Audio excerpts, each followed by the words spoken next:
maybe microphones, etc. There are some output devices which are like projectors.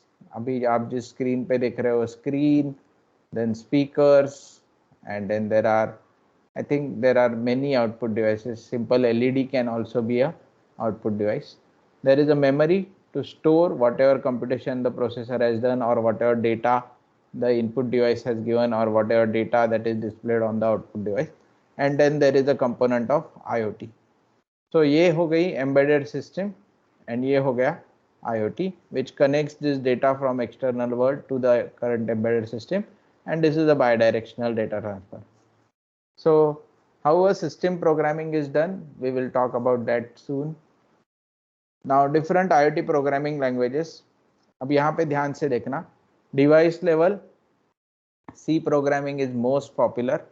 Okay, C++ is also used in some cases. Now most of the world is moving towards Python. Why Python is important? Because you can see Python is everywhere. Even C is everywhere? No. Okay, so that's why. Java is everywhere? Yes, but Java is not getting popular. I will tell you the reason later. But Java is also there, least preferred for the device. Then gateway programming. The best programming language is Java, second best is Python. Then we go to the C, and finally C++. Finally, cloud programming. Again, highest programming preference is given to Java. Then there is JavaScript, then there is a Python, and then there is a PHP. So why this is the simplest? Soon we will find out. Java is there everywhere, and twice it is the best language, but still Java is not preferred, especially for IoT. Now, if you see the position, actually Java is worst for the devices, and that's why it is less popular. So right now, what is the trend of the market is engineers who are background with electronics engineering and such similar patterns, people expect them to know these two languages well and go into the field of device programming. Now IT engineers and computer engineers are expected to know Java well, and they are going to go into the cloud and gateway programming. This particular gateway programming is also certified by something called as CCNA, which is Cisco Certified Network Analyst. CCNP is there, Network Professional, CCNI is there. So there are many different gateway programming programs under Cisco. Why Cisco? Because it's the one of the leading manufacturers of these routing devices and internet-based devices. Now, without taking any physical input to the system, all this whatever I'm talking about is of no use. So we need something called a sensor to drive this entire era of IoT. Now what could be the sensor? Sensor is something that could measure a humidity. Sensor is something could be like a thermometer.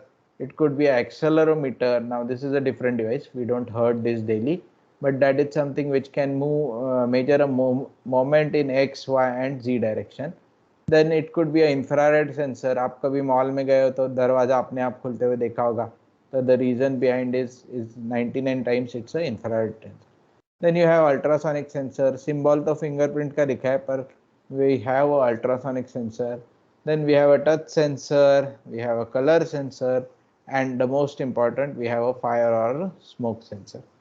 So if you put these teeny tiny things together, this is how it look like. These are the different types of sensors. Now the number of sensors shown over here from the total number of sensor is just 0.01%. So what we are seeing is 0.01% of the total sensors available in this world. The count is 3 lakh something something. I don't remember the exact number, but it is still increasing day by day. So you don't expect anyone to know every sensor in the world and who have worked with all the sensors, but you do have engineers which know about 1% of the sensors, which is a very big number. Okay, so 3 lakh, you can imagine how many sensors that fellow can interface. So there is a humidity sensor, there is a flex sensor. humidity measure करेगा, flex sensor जो है ये moment measure करेगा. मतलब जैसे आपको अगर smart glove बनाना है, बेंडिंग कितना होता है मेजर करना है, तो you will use something called as flex sensor. Then there is a touch sensor. आपने बहुत बार देखा होगा कोई लैंप मिलता है मार्केट में, आप उसको टच करते हो तो ब्राइटनेस बढ़ जाती है. So these kind of applications can be achieved through touch sensors. Solar light sensors are used. These are nothing but photovoltaic cells. तो जैसे ही अंधेरा हो जाता है अपने आप लाइट शुरू हो जाती है. इस तरह के एप्लीकेशंस में सोलर लाइट सेंसर्स यूज किए जाते हैं. Then there is a metal detector. Every mall entrance, every shop, airport will have this device. Then you have a real-time clock. Now alarm clocks, everything gets synchronized because of this device. Okay, a very important device in all. Then there is a vibration sensor, especially ये motor vibrations और planes में use किया जाता है. अगर plane crash होने वाला है, auto pilot mode में है और ज़्यादा vibration देता है तो it will ask pilot to take over to the manual mode. Then thermistor for temperature measurement. You have infrared sensor. इस तरह का sensor होता है, ये optic disc में rotation count करने के लिए use होता है. It has a disc around it that rotates with slits, and number of times it rotates, it generates a signal giving you the information about the speed. Then this is another infrared sensor. ये आपने bathrooms में वगैरह देखा होगा, automatic water release करने के लिए use करते हैं, या फिर कुछ जगह आजकल सैनिटाइजर डिस्पेंसर में भी इसका यूज होता है. आप हाथ सामने रखोगे तो अपने आप सैनिटाइजर, या फिर बेसिन में भी होता है अपने आप वाटर सिस्टम के लिए. Then there is a ultrasonic sensor. Now ultrasonic sensor can measure a distance with the help of sound. तो आईआर और अल्ट्रासाउंड में मेन डिफरेंस क्या है, ये सिर्फ 10 से 15 सेंटीमीटर के लिए काम करता है. ज़्यादा से ज़्यादा सर के ऊपर पानी मतलब 100 सेंटीमीटर. और अल्ट्रासोनिक सेंसर जो है वो 15 सेंटीमीटर से ऊपर ही चालू होता है, and it can go up to 180 centimetres. So if you want a longer range measurement with accuracy, go for ultrasound sensor. HCSR I think 04 या 195 ऐसा कुछ तो नंबर है इसका. Then there is a gyroscopic sensor. So gyroscope sensor is nothing but something that will measure angular moment, and इसमें फिर azimuth elevation दोनों angle measure होते हैं. Accelerometer is something which is related to Cartesian coordinate system, so it can measure x, y, and z motions. Internally, they are nothing but mercury balls with a few connectors, and number of balls getting shorted with that mercury. You can determine how much it is accelerated or decelerated, or sometimes it's a suspended mass. Then comes a color sensor. So you have 4 white emitting LEDs, and then filter, RGB filtered photodiodes are there, 8 cross 8. So total 64-bit data is acquired through the color sensor. You have very famous PIR sensor. ये आपने बहुत बार देखा होगा, motion होते ही अपने आप light शुरू हो जाती है. The main reason behind it is a PIR sensor. You have gas sensor. इस तरह के आपने अल्कोहल सेंसर्स को पुलिस के हाथों में देखा होगा, especially in the night time, whether you are drunk or not, getting sensed by this fellow. Then you have a smoke sensor. बहुत बार अभी भी कुछ बच्चे I can see they are in college, so अगर वो छत पे देखेंगे तो स्मोक सेंसर इंस्टॉल्ड होगा. इसमें रेडियो एक्टिव एलिमेंट होता है, and it actually detects the smoke. ऐसे फेक फायर या फ्यूम्स डिटेक्ट नहीं होते. LM35 pure temperature sensor 0.01 degree के एक्यूरेसी के साथ आता है. बहुत ही एक्यूरेट सेंसर है टेम्परेचर मेजरमेंट के लिए. ये इस तरह का आयर सेंसर जो है ये आपने टीवी रिसीवर में देखा होगा. This is nothing but IR sensor but only receiver. Then LDR, it's a light dependent resistor. You have something called as rain sensor. ये बहुत बार आपने प्रोजेक्ट बनते हुए देखा होगा. वाइपर्स जो विच आर कंट्रोल्ड बाय, जितना रेन होता है उतना ज़्यादा फास्ट वाइपर वाइप करते. सॉइल मॉइस्चर सेंसर, कुछ नहीं, 2 स्ट्रेट कंडक्टर सॉइल के बीच में रख देते हैं. जितना पानी ज़्यादा उतना कंडक्टिविटी बढ़ता है और रेजिस्टेंस कम होता है. Then you have photo transistors, again used in applications where photons are important. Water flow sensor to measure the speed of water. Then there is something called as heartbeat sensor, very important especially in this corona times. And then there is a alcohol sensor. So I have told you gas sensor, its alcohol sensor is one of its child, you can say. One of the gas sensors is alcohol sensor. Now, these are the top 10 boards of IoT. Now, this list keeps on changing. So, whatever is the latest list, I will show you in some time. We might go and do a live surfing about the IoT boards. But these are the top 10 boards. Some of the popular names which I know is this is Raspberry Pi, then this is NVIDIA Jetson, this is IoT Nano 33, then you have, I guess this is Orion, some Onion or something board, and then you have, I think this is our Raspberry Pi only, but I think this is with a compute model, CM बोलते हैं हम इसको. This is Beagle Bone over there. A very famous ESP32 board is there, and then there are some variant which I don't know. These three we will check what are those, but they keep on varying every time when you go to the top 10 IoT boards. Every year this list will change. Now, what is the architecture of a typical embedded systems? You can see there are user interfaces like buttons or touch screens or LEDs. They are into an enclosure. Now, these UI or user interfaces goes and communicate with processors, what user has done. So they are like a small kid who tells कि mummy इसने आज ये किया, उसने आज वो किया, and then the processor is mummy which takes a decision, अच्छा इसने ये किया, I will do that for. Then there are input outputs. Now you will see input and user interface, they are more or less same. So input outputs are there. Then you have memories. I think it got zoomed somehow. Let me just, okay. So then there are memories to store whatever has happened. It's kind of a record logging. And then there are power supplies. So I was talking about what is the difference between this input and this user interface. So let's say there is a boiler, and let's say user has set boiler temperature to 100 degrees Celsius. So that is where a user input will come from. Maybe on keyboard he has typed 100 degree. Okay. Now this input, if it is a boiler, let's say it has a temperature sensor which is measuring whether the set temperature is 100 or not.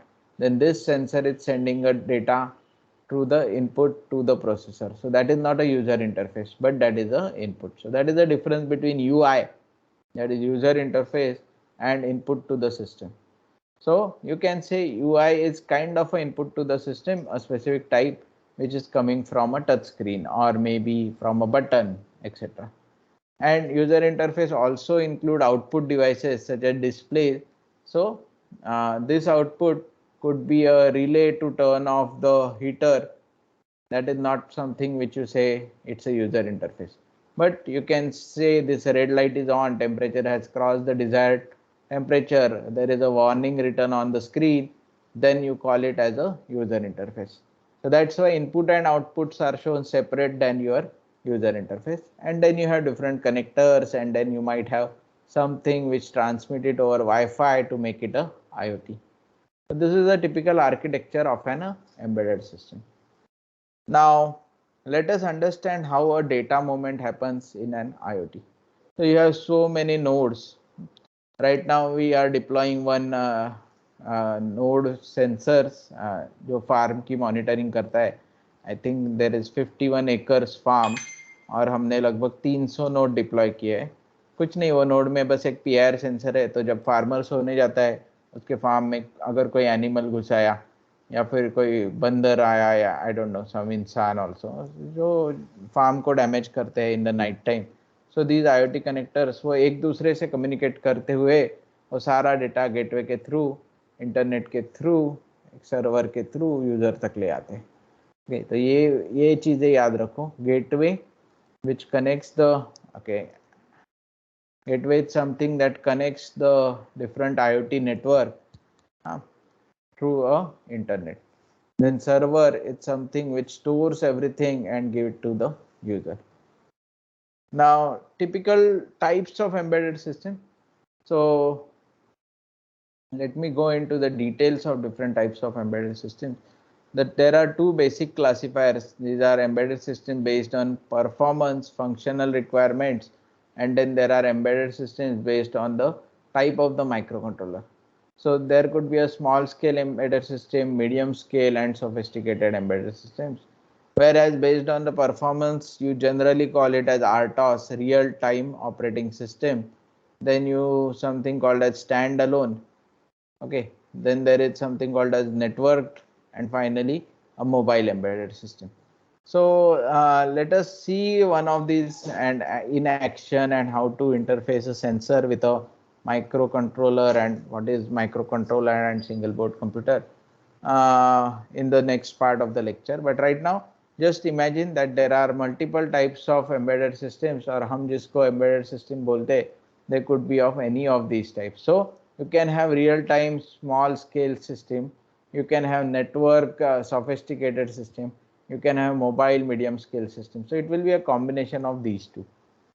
Now what are the main differences? The world leading player right now in the microcontroller board, the winner is clearly Arduino Uno, but Arduino is one of the open source company which is mostly used, and so many libraries are there available, and it can be easily used by any 12th standard, or even I will say SSC pass fellow also you can use Arduino. I know there are some schools who are teaching Arduino to 7th standard students, and I don't know, sometimes later you might see Arduino being used by 1 year or 2 year old. So this is how simple it is and very useful. So since it is simple, it doesn't make it is useless or it is very common, but still it has many applications, and I don't see Arduino Uno going anywhere even in next 20 years. Then comes a single board computers.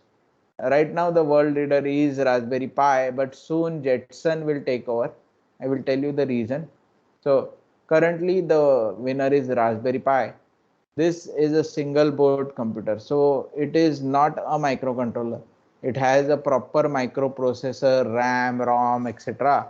built in a single chip, which you call as SoC package, and that is a chip on board or a package which has multiple. So उसमें कैसे होता है, नीचे processor होता है, उसी के ऊपर रैम की चिप लगा देते हैं, उसी के ऊपर लेट से ग्राफिक जीपीयू लगा देते हैं, तो एक सिस्टम ऑन चिप करके एसओसी उसका फुल फॉर्म होता है, and then everything is package together. So if you try to break one by one, you will see layers में ये SoC खुलेगा. It is not a single chip, it's a combination of multiple chips, but at the end उसके base में you will find a microprocessor and not a microcontroller. Those who don't know the difference between microprocessor and microcontroller, the main difference is microcontroller में आपके IO और memory chip के अंदर ही दिए जाते हैं. So you have IOs and memory integrated inside a chip, then you call it as a microcontroller.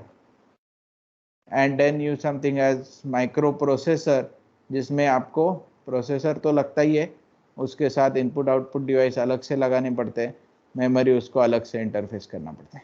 So that is what we call a microprocessor. So these are different single board computers, and let us compare them one by one. Processing speed microcontroller will only have roughly up to 50 megahertz. बहुत ही slow होते हैं ये. Single board computer has already gone up to 1 gigahertz. I think the fastest is 1.2 gigahertz. Then onboard memory इसमें बहुत ही कम होती है, roughly 64 KB, sometimes 256 KB वगैरह. And then onboard star can be a flash, SD card, or up to GBs you can store with SSDs. Then onboard RAM only 64 KB. Here you can have RAM up to, ये थोड़ा पुराना slide है, I can see SBC has reached up to 4 GB, and right now in market you also get 8 GB Raspberry Pi. So it has already increased to 8 GB of RAM. Power consumption में लेकिन Arduino जो है वह इस सबको खत्म कर देता है.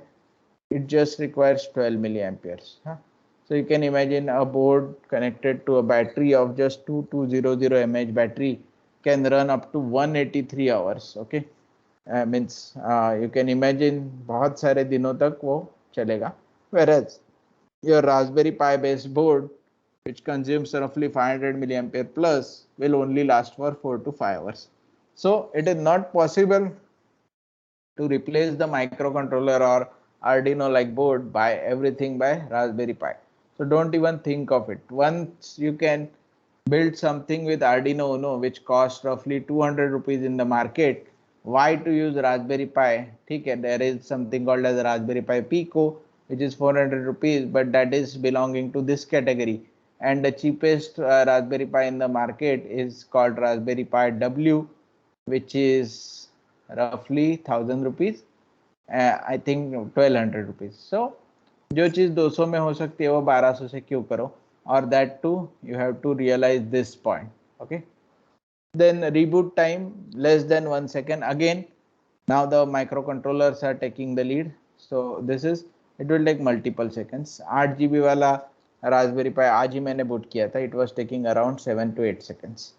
The other operating features such as operating system is there, so you can use Linux, you can use Python, everything onto a Raspberry Pi. You have expandable storage, whereas microcontroller you can't do anything. You have network connection, USB drives, audio cards, everything. It's a computer, so it will have everything, whereas microcontroller doesn't have anything. So now let us go to the practical part of this talk. So let me just show you, there are two softwares I am going to demo. So first one is called Tinkercad. Now अभी आप online generation के student हो तो आपको यही सब सिखाया गया होगा. आई डोंट नो, दुनिया भर से आप बस दिन रात वही करते हो, सिमुलेशन सिमुलेशन. तो क्या करना होता है, आप चीज़ें लो, कुछ 1 2 3 चीज़ें, then you connect it like this. I don't know anode cathode कैसे कनेक्ट करना है.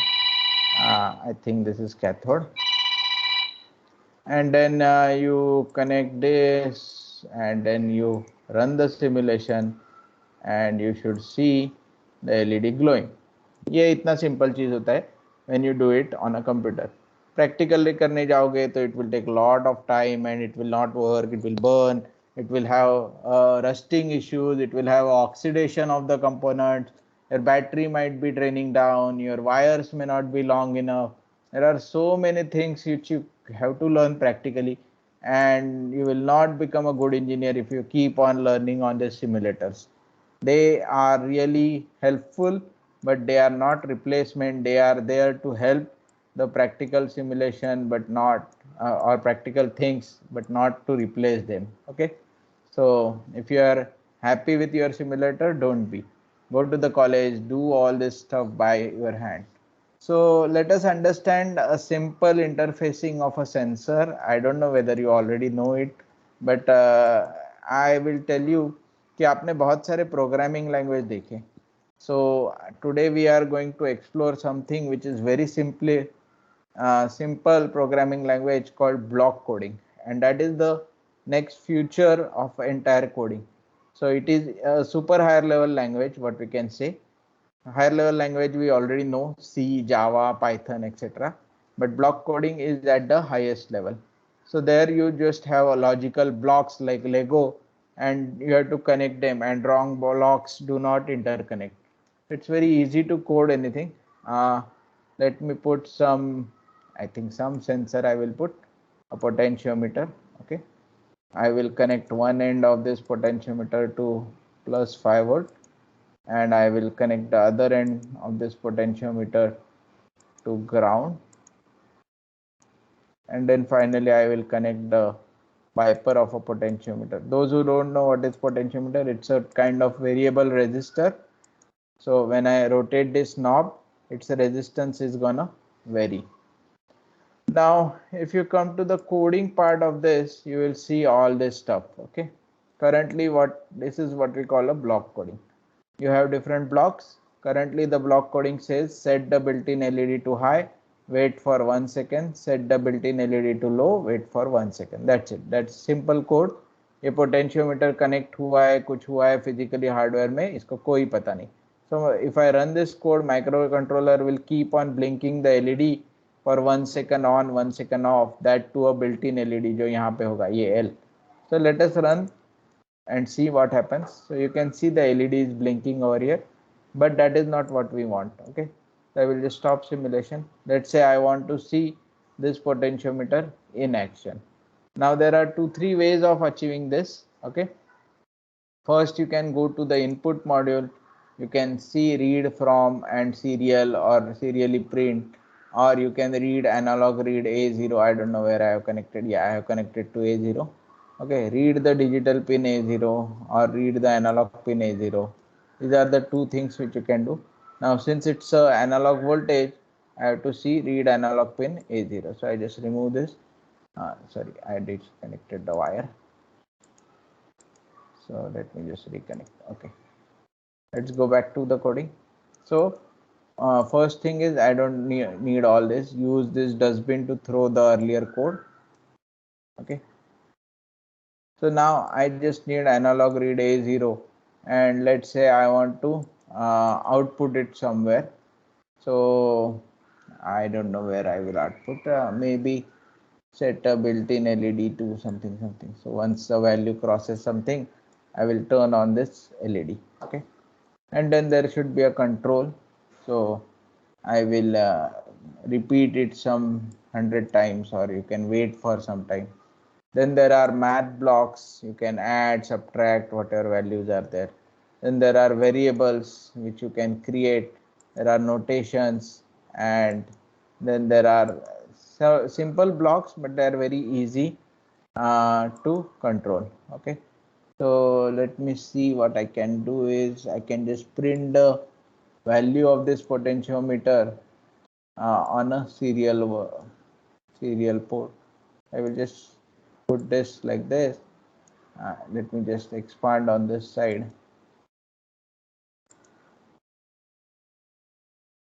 Okay, so you can see print serial monitor analog read A0 with new line. Okay, and then I can put some control elements. So if now you want to check whatever was, I haven't created some variable, so I can create a variable over here. So let's name this variable A. Okay, and then set A2. Again, I will read the same block. I will go to the block called read analog pin and put this to A.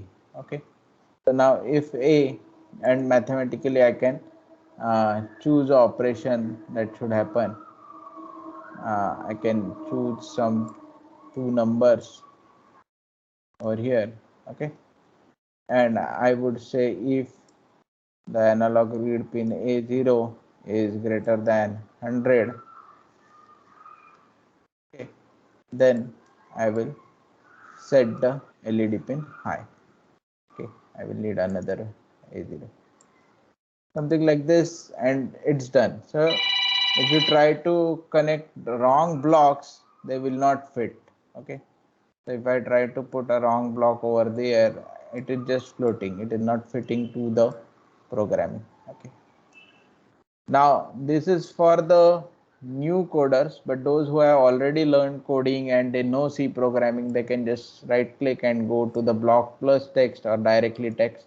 And the best part is this will automatically convert your block code into a simple C++ code, and now you can edit this code. So this is how it is, and let us run this. Okay, let me just check. I have declared some int a at 0. Okay, fine, that should be fine. I think it should be visible to you all. I just zoom in. Then I did something called as void setup. Then pin mode 0 as input, serial begin 9600, pin mode LED built in as output, serial print analog read A0, A equal to analog read A0. Then I can say if A is greater than 100, then digital write built-in LED low, and then I can just say else. Okay, because I'm not setting the LED off again, so I can say digital write LED built-in to low. I can just copy this and paste in this else loop, and then that's it. The programming is done, and let us test this. So here high and low means logic high and logic low, and then delay of 100 milliseconds.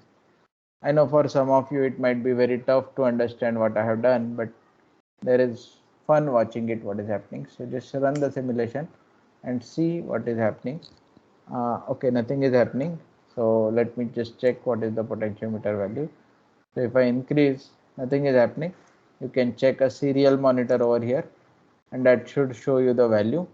It is currently showing 1003, and if I rotate, you can see this value is varying, and as soon as it becomes less than 100, something should happen. Okay, the LED is glowing now, and again if you put over here, the LED is off. Okay, so I made something which can turn on and off LED by rotating a knob. So as soon as it crosses this particular angle, it goes high. Okay, a fun to watch thing. I don't know whether you can see this. You can see this LED is getting turned on, and when I go back, LED is off. If I increase it to certain value, LED will turn on again. And I can also see a serial plot of this graph, and it is fascinating to watch this. So here I'm increasing it, decreasing it, and again increasing it. So here you can see at this particular corner, everything is getting plotted. So this was about basic embedded system coding, and now I would like to show you the second part of this talk, which is IoT coding. So I think I have opened it. Yeah. So there is a website called Tune IoT.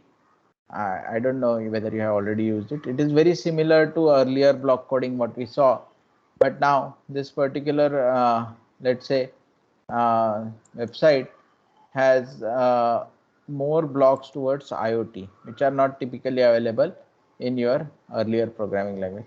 This is very specifically built for IoT, and if you don't know anything about IoT, this is the best place to start for. So IoT will have these particular things. Like first thing is IoT station. IoT station can allow you to set SSID, let's say my network with a password, okay, or it can connect to SSID without password. It can set a static IP to the server like this with static gateway and mask.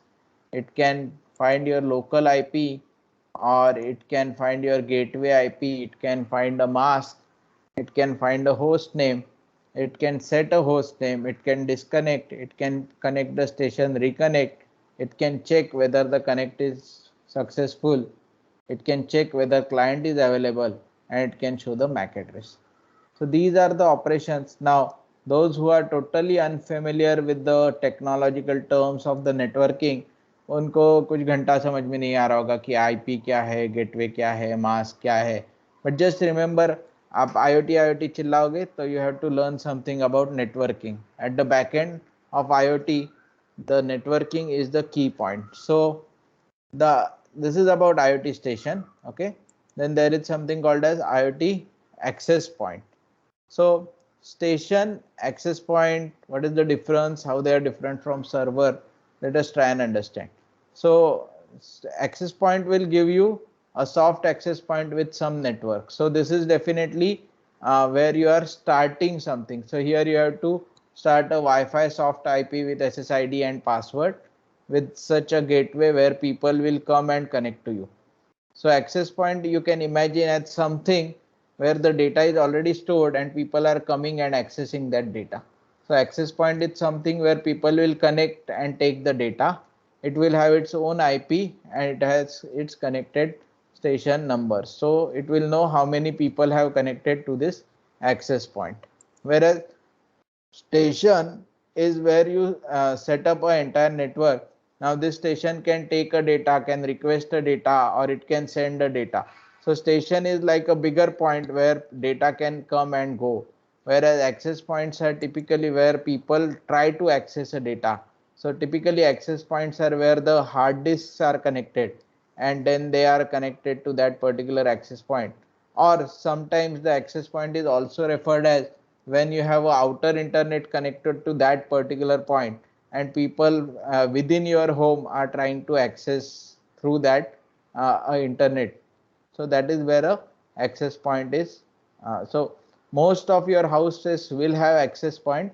Hardly somebody will have a access station. Okay. Then comes the scanning command. So scan a Wi-Fi network, or scan and delete the name of the network. Wi-Fi SSID, Wi-Fi RSSI. So SSID is the network strength. आपने अभी mobile phone में अगर wifi पे click किया तो आपको जो जो नाम दिखाई देते हैं, those are nothing but SSIDs. These are the names in the network. RSSI is something very different which we don't see normally. It's the received signal strength. The more the strength, better will be the connectivity. And then you have SSID and encryption type. अब ये तो बहुत difficult concept है और 1 घंटे के lecture में पढ़ा पाना भी मुश्किल है, पर there are some protocols which are used for security of a network called WEP, WPA, PSK, WPA2 PSK, then open network, and then there is WPA/WPA2/PSK, randomly switching between the three. So these are the typical protocols. The strongest currently we have is WPA/PSK, and WPEP is the simplest, which has a number and can be cracked using a brute force attack. So यहाँ पे 8 digit का या 10 digit का clear cut number रहता है as a password, and बहुत बार 1 2 3 4 5 6 7 8 डालोगे तो ये WEP वाले नेटवर्क खुल जाते. Open networks are very rarely seen nowadays. These are the points where internet can be accessed by anyone.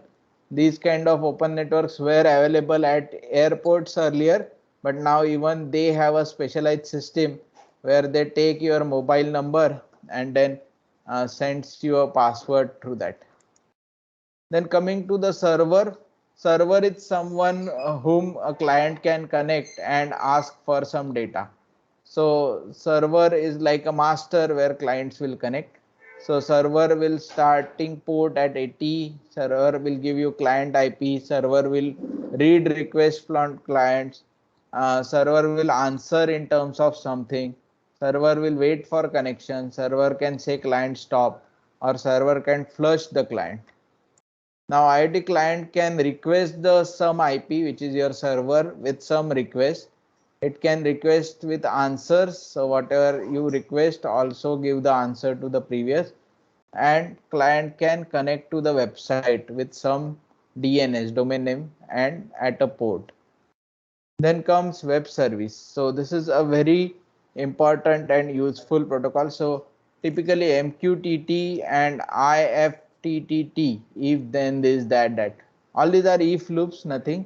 But MQTT connects some server name with some port name, MQTT loop. So there are some sensors which are based on MQTT connect, MQTT loop, and MQTT publish. So I'm not going in detail about this MQTT protocol, but you can imagine this to be something where your servers or sensors can connect through this protocol. Again, there is another protocol called IFFT, and these all protocols are built in this Tune IoT. So I'm just talking about this Tune IoT, but I will show you something very important after this. So there are more things like ThingSpeak, where you can send the data directly from your sensor to a website of ThingSpeak with some specific key, and those who has the keys can see this data all over the world. So, and there are web pages also which you can host. So let us now see how to use this. So I will not go into the, so you can just throw these blocks like this, or you can press delete. So your earlier program, you know, you will reading from analog pin A0. Okay. Then if you need some advanced display controls are there, EPROMs, interrupts, logics, loops, maths are there. Now we need a variable also sometimes to declare. So you can just do that, put it, declare a variable I with a data type of, let's say, int, and assign a value of. Now again, value you have to choose from this particular block, and you can just say assign a value of. So you see they are connected, you can say 0, or let's say you don't want to assign a fixed block, you will see whatever value is coming from A0 you can assign. So this is how you write, okay, a single line of code drawn from a block. Okay, you try to connect something, okay, some random things I'm doing, and then once you are done, you can directly click on the code and your code will be ready on this side. Okay, so now you can copy this code and directly paste it onto your Arduino compiler or any other compiler based on what kind of coding you are using. You can go back to the blocks. Now currently there is a lot of work going on where you paste the code and your blocks will get generated, but it is not successful because each code have multiple block options, and you can imagine how difficult it is. It's very easy to go from block to the codes, and there is a lot of work going on in the field of reverse engineering. So you can just create a IoT like this with some SSID, let's say Ninad, and with some password, let's say 1 2 3 4 5 6 7 8. Okay, so then once you know this basic thing, you can click on code, and here it is. So it requires this include ESP8266 library, and then you have to write this Wi-Fi begin Ninad, and then 1 2 3 4 5 6 7 8. Again, if you go back to block, then you go to something called as, let us focus on IoT itself. So then you go to the server, and then you click on start server. Okay, and then you can wait for client. So again, go to the IoT block, go to the server, and then you can wait for connection. Okay, so all these are very important steps in starting the IoT, and this part of a code will be there. So there in IoT you will always have one transmitter and one receiver. Without that, IoT doesn't make any sense. So this part is always on one side, typically a receiver. You click on code and everything will be ready. So you don't have to worry about the C program being written at the back end for you automatically. You just focus on the logic with the block codes. So I will not say, if you are learning embedded systems, don't learn C programming, Python, Java. Just do a logical coding with these block codes, and then generate code in whatever language.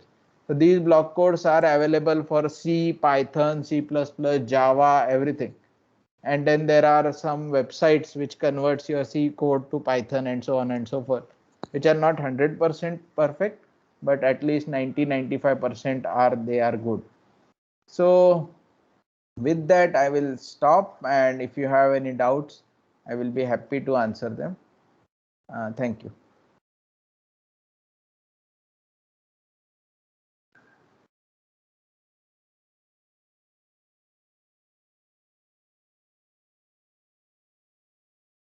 Yes, anyone is having any doubts? I'm 3 minutes late, I guess. I hope I was audible to you.